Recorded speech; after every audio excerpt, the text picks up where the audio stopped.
esiphethe ezinoju ngaso sonke isikhathi.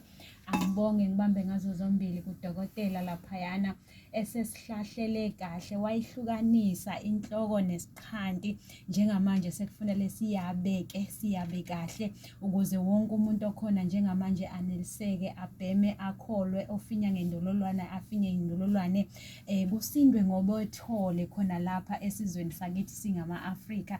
Sichazeleke kahle yonke into, sesichazele kahle kudokotela ngalesi sihloko sethu somuntu ozalwe Embethe, ukuthi onjani umuntu ozalwe Embethe.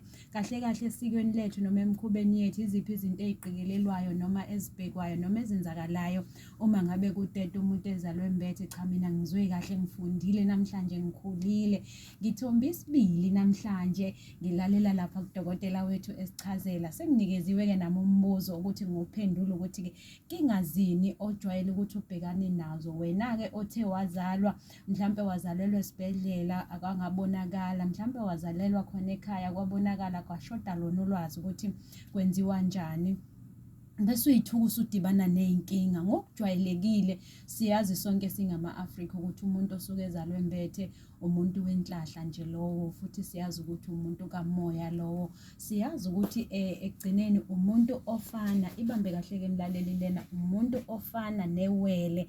Asisho ukuthi uyiwele, ofana newele ngoba usuke ezalwe Embethe, usuke enophawu oluthile alinikezwe abakuba bangasekho ukuthi nakho esikuphathisa khona ozobonakala ngakho ukuthi wena khona into ethile esikuphe yona noma esikufumbathise yona. Ngokujwayelekile lo muntu ngoba sisho ukuthi usuke enenhlahla noma okanye usuke ekukhombisa uphawu lokuthi uwumuntu wabantu abadala, uwumuntu kamoya, uyaba nazo iy'nkinga zokuthi into zakhe ethe etsheliwe kanjalo noma ethe azi kanjalo ukuthi uwumuntu wenhlahla, kodwa le nhlahla ingahlali esandleni. Ithi noma ihlala kube ukuthi iyashelela, iyaphunyuka. Ebudlalwaneni bezothando lo muntu uyathanda ukuba nenhliziyanyana encane, uyathanda ukuba nolaka, uyathanda futhi ukuthi enze izinto ngamawala, ngoba manje uphushwa yilento yokuthi khona lo muntu ahamba naye amlawulayo, kodwa yena akangamazi, akangamfundile futhi ukuthi kumele babambisane kanjani naye ukuze aqhube kahle impilo.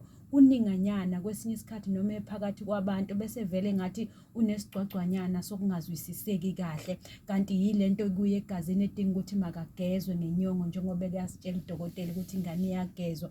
Yileya nto kuye edinga ukuthi makubikwe ekhaya, kubikwe esibayeni nasendlini ukuze phela lo muntu akhona ukuhlangana kahle nalesi sidalwa sakhe simphile. Yilento yokuthi lo muntu makambathe phela ukuze ebonakale ehloniphekile noma efanelekile, angabonakali nje elula, engabonakali nje engathembisi, ngenxa yokuthi phela khona leya mkhubanyana